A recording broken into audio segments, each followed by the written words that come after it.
Lanjut di kitab Fiqhul Islam. Kemarin kita sudah membahas dua permasalahan yang membatalkan wudu. Yang pertama, keluar sesuatu dari dua pintu, alat kelamin depan dan belakang. Kemudian yang kedua, hilang akal. Ingatin tuh syarat-syaratnya, nanti keluar semuanya ujian. Kemudian yang ketiga, apa yang membatalkan wudu nomor 3? Baca. 3. Bersentuhan kulit laki-laki dengan kulit perempuan. Dengan bersentuhan itu batal wudu yang menyentuh dan yang disentuh, dengan syarat kalau keduanya sudah sampai umur atau dewasa. Lanjut. Dan antara keduanya bukan mahram, baik mahram keturunan, pertalian persetubuhan ataupun mahram perkawinan. Firman Allah Subhanahu wa taala, A'udzubillahi minasyaitonir rajim. Bismillahirrahmanirrahim. Aw lamastumun nisa, atau kamu telah menyentuh perempuan. Quran surah An-Nisa ayat 3. Pendapat tersebut menurut mazhab Syafi'i, sedangkan mazhab lain ada pula yang berpendapat bahwa bersentuhan kulit laki-laki dengan perempuan itu tidak membatalkan wudu. Yang membatalkan wudu ialah bersetubuh. Pendapat itu berdasarkan pula pada ayat tersebut. Mereka menafsirkan kata-kata lamastum sebagai bersetubuh. Baik, perhatikan, catat yang penting-penting. Nomor 3 yang membatalkan wudu dalam mazhab Imam Syafi'i, catat. Yaitu ada 5 syarat. 1. Bersentuhan kulit dengan kulit. Nih, 1. Bersentuhan kulit dengan kulit. 2. Laki perempuan. 3. Kedua-duanya besar. 4. Bukan mahram. 5. Tidak memakai alas. Tulis ini, keluar nanti ujian. Apa keciak-keciakan. 5 syarat batal wudu dalam mazhab Imam Syafi'i. 1. Bersentuhan kulit dengan kulit. Kalau bukan kulit yang bersentuhan gak apa-apa. Ada 2 yang paling sepakat yang tidak batal bersentuhan, itu gak batal. 1. Rambut dan bulu. Rambut termasuk bulu-buluan. Jadi kalau ada umpama seorang laki-laki menyentuh rambut istrinya, gak batal, ya, gak batal. Atau istrinya menyentuh rambut suaminya, gak batal. Atau rambut ketemu rambut, nggak batal. Paham? Termasuk bulu, nah itu nggak batal. Yang kedua, yang nggak batal adalah gigi. Nah, ada laki-laki menyentuh gigi perempuan, umpama dia dokter gigi, nggak batal.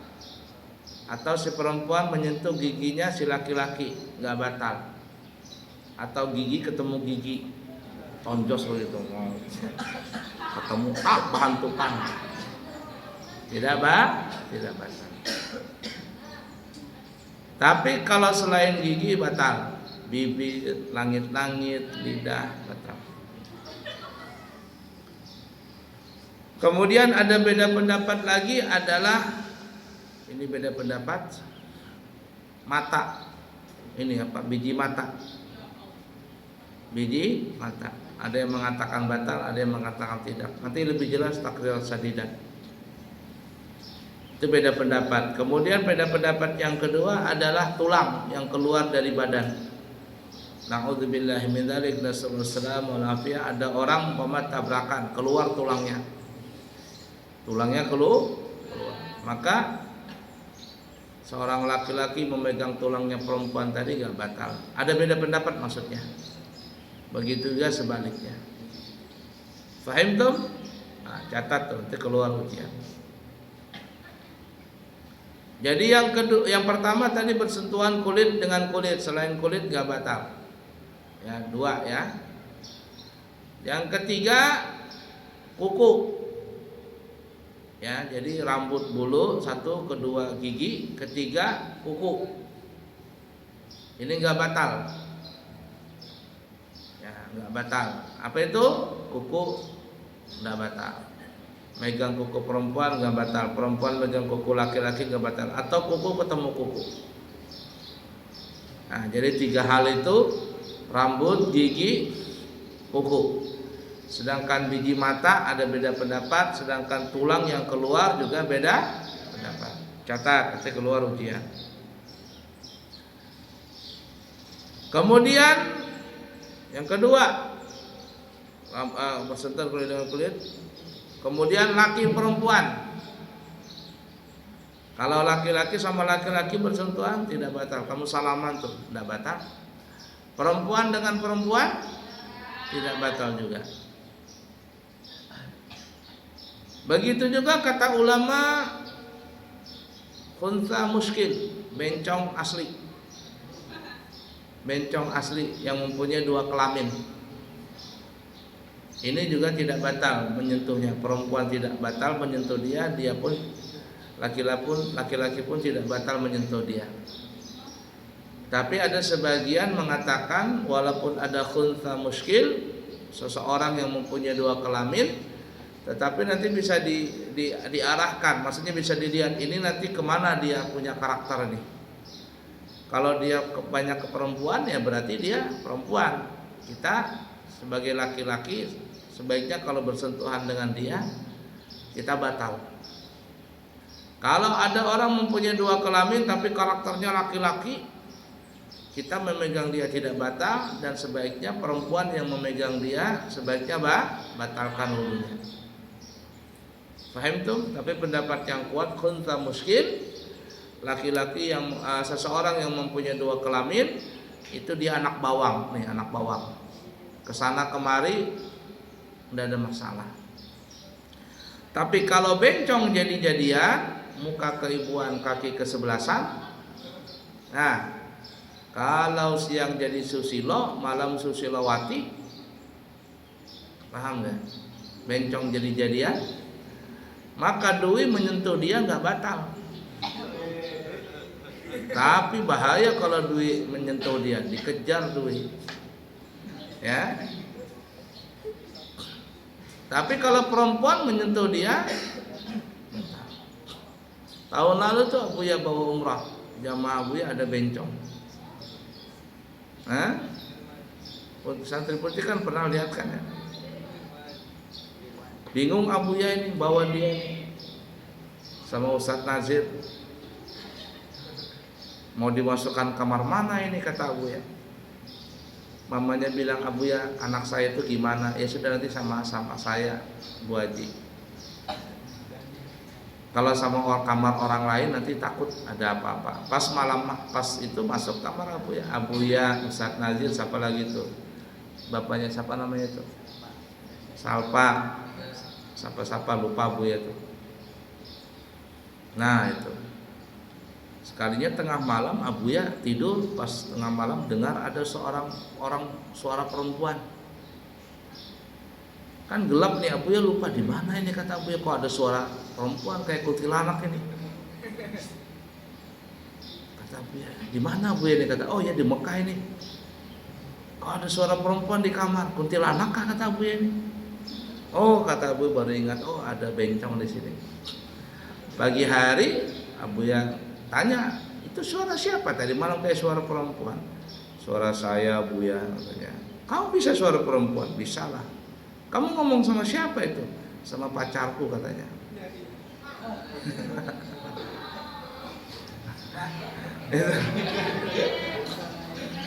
Kamu kan umrah kenapa pacaran juga? Ya gitulah katanya. Pacarmu tahu nggak kamu begitu? Nggak tahu katanya. Ini pacar di media sosial aja. Dimanfaatin aja duitnya.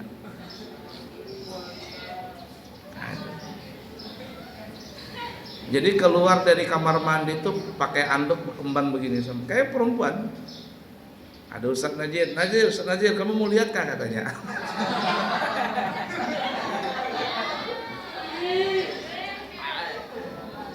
Abu ya mau ngeliat, geli aku ngeliat kata Abu ya. Kan laki-laki, kayak perempuan. Jadi ketika dia itu dia berkembar, betul gitu. Laki-laki, rambutnya panjang. Kata Abu nanti selesai umrah terakhir kita gundul ya. Jangan Abu ya, aku nggak mau gundul katanya. Sudah kalau nggak mau gundul nggak apa-apa. Jadi tukang salon, baik orangnya. Jadi tukang salon. Kata Abu ya mau nggak ngajarin anak-anak itu belajar motong rambut? Oh senang Abu ya, sini saya ajarin. Tapi kata Abu ya kalau perempuan santri putri yang belajar kamu kan laki-laki. Iya ya. Tapi kalau laki-laki yang belajar motong rambut bahaya lagi nanti. Dwi belajar motong rambut dia situ selesai kan. Dwi katanya. Ustadz Nadir aja tidur digini-ginikan. Ustadz Nadir biasa saja.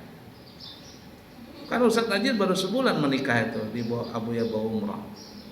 Digini-ginikan Ustadz Nadir. Nadir katanya. Tidur sama Ustadz Nadir bersebelahan. Tapi enggak lah, dia enggak begitu, cuman guyon saja. Nah itu dia. Di Madinah itu dia ada di Madinah, hotel Madinah. Dia ngelapor sama Abu ya, itu ada orang sejenis dengan saya. Itu yang penjaga Bobby Boy itu yang angkat barang. Kok kamu tahu? Ya tahu lah Bu ya. Koneksinya kan kontak itu. Saya tahu ini orang begini, orang begitu. Saya takut Abu ya. Kalau diganggunya saya, itu orang begitu tuh, hubungan LGBT itu, di Madinah begitu. Dia merokok. Saya takut Abu ya, sudah kalau kamu takut nanti ke bawah nanti harus temanan. Nanti Abu ya suruh Nadir temanin ini ke bawah. Dia mau ngerokok, turun ke bawah dia. Terkadang sama bapaknya Salpa. Bapaknya Salpa turun ke bawah, temanin dia mau ngerokok. Diikutin terus. Ini yang orang LGBT ya namanya manusia. Di depan kamu tuh bolak-balik itu Abu ya, aku diliatin terus. Aku nggak berani Abu ya. Kalau temanku begini, malahan temanku yang ngejar dia. Kapan lagi ketemu orang Arab katanya. Saya nggak mau Abu ya, saya bukan waria yang begitu. Saya cuma waria begini saja, tapi tidak ada kelakuan yang aneh-aneh saya. Nanti Abu ya temanin dia, kamu Abu ya mau ngerokok, sudah Abu ya temanin ke bawah. Supaya nggak diganggu. Satu itu orang Arab, satunya orang mana? Orang Indonesia, orang Palembang, orang Aceh itu ada juga begitu didekatin. Kok tahu dia? Ya tahu lah, koneksinya kan tahu. Itu orang LGBT itu biar nggak tahu, nggak ngomong antara LGBT tahu ini lesbi sama lesbi tahu dia, connect itu.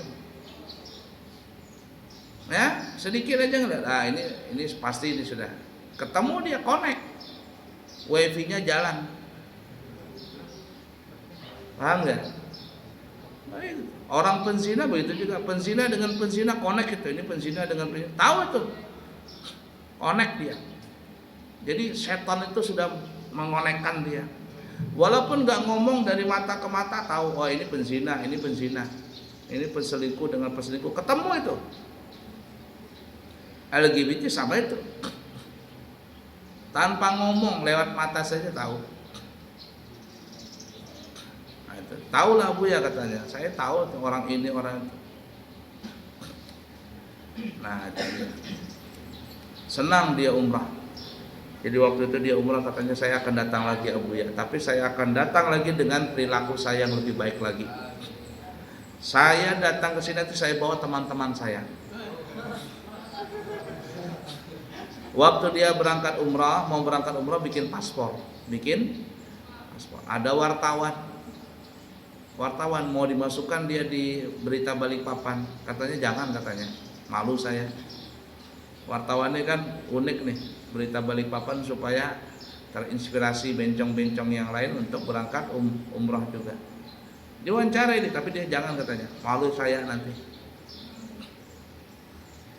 Ala kuliah dapat hidayah. Jadi Abu ya pesan kamu kalau pulang, Abu ya pesan 2. Apa itu Abu ya? 1, jangan pakai emas, kamu kan laki-laki.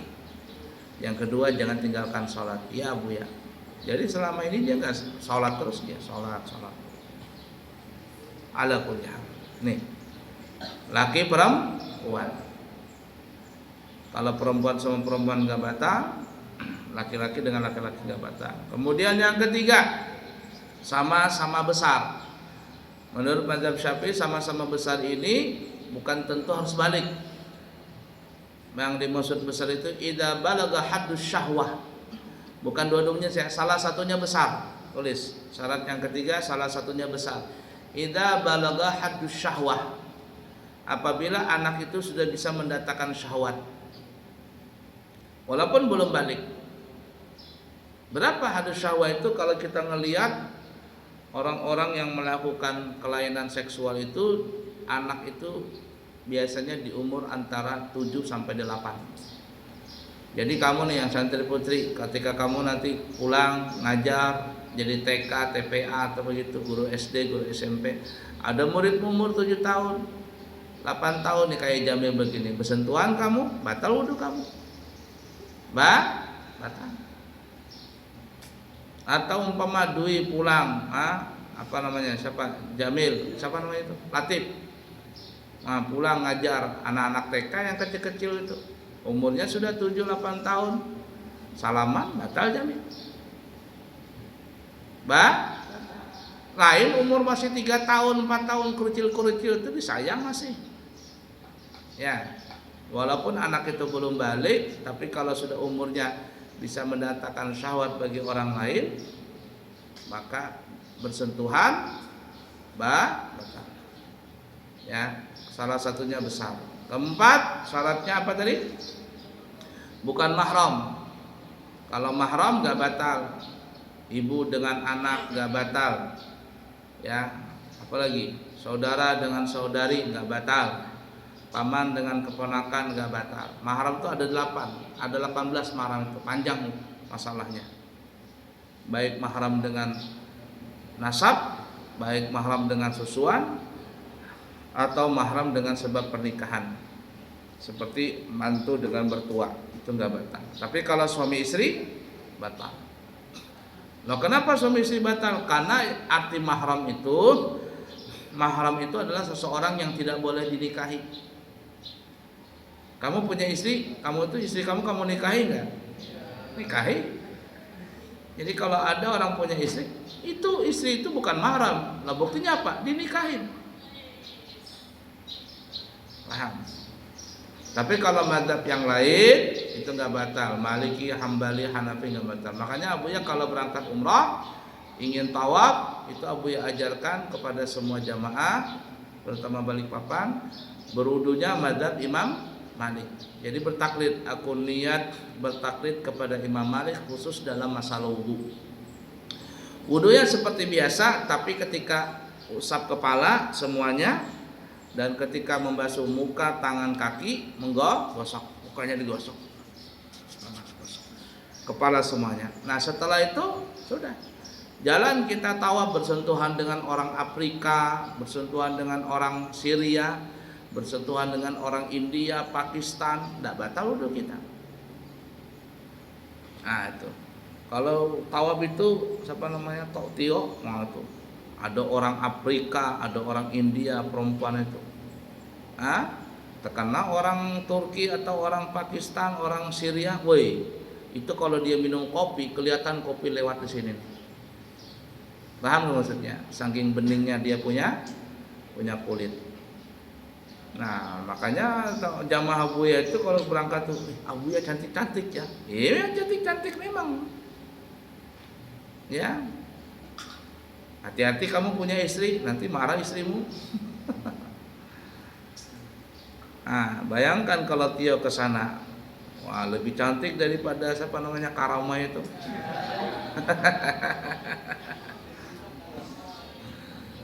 Ya. Putih-putih, bersih. Biar gak pakai make up sudah merah pipinya. Udah pakai make up tuh bibirnya sudah merah, kayak boneka gimana? Bagus-bagus. Itu ciptaan Allah. Tapi kata Abuya sama ibu-ibu, ibu-ibu ngelihat orang-orang itu cantik gak? Cantik-cantik Abuya. Tapi sebenarnya mereka ngelihat ibu-ibu yang cantik.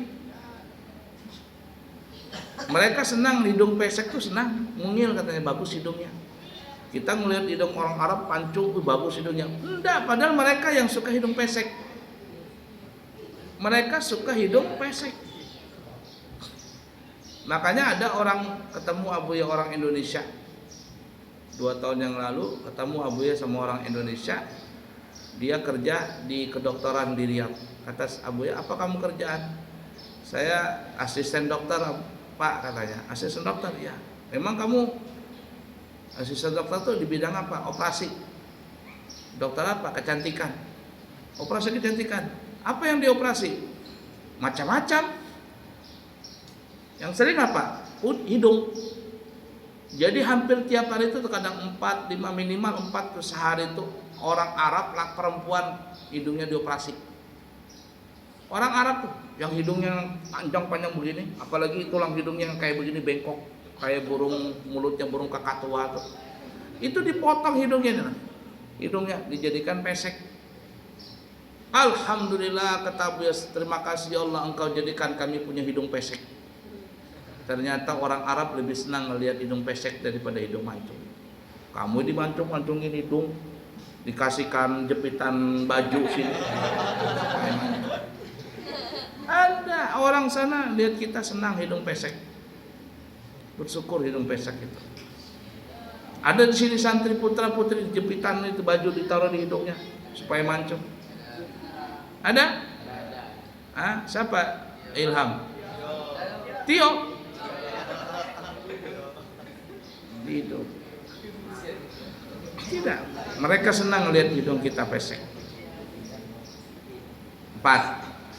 Yang kelima, tidak memakai alas. Kalau pakai alas bersentuhan umpama nih, pakai baju kita jalan umpama di mall, tiba-tiba bersentuhan di lift, banyak orang bersentuhan dengan perempuan bukan mahram, tapi ada lapiknya nih, baju kita lengan panjang, nah batal kita. Makanya Abuya itu kalau umrah walaupun sudah berudunya mazhab Imam Malik, Abuya itu kalau tawaf tetap aja Abuya tutup tangan. Kenapa? Geli Abuya kalau bersentuhan dengan kulit orang itu, mau laki-laki kan perempuan, geli. Rasa geli. Jangan kan bersalaman aja Abuya geli sekarang. Setelah corona itu, nah corona kan dulu kan, makanya kalau Abuya ajar itu ceramah begitu, orang salaman pulang Abuya cuci tangan pakai sabun. Apalagi salaman sama kamu tuh, udah tahu deh tanganmu tuh bekas apa-apa sudah. Apa-apa yang megang-megang macam-macam itu. Cuci tangan Abuya. Geli, apalagi bersentuhan, oh boleh. Nah, 4 syarat ini nih, 5 syarat nih. Apabila terkumpul 5 syarat ini, maka batalah wudunya orang tadi. Dua-duanya batal. Apa tadi? Bersentuhan kulit tetap. Yang kedua, laki perempuan. Ketiga, salah satunya keempat, bukan mahram. Yang kelima, tidak memakai alas. Fahimtum? Wallahu a'lam.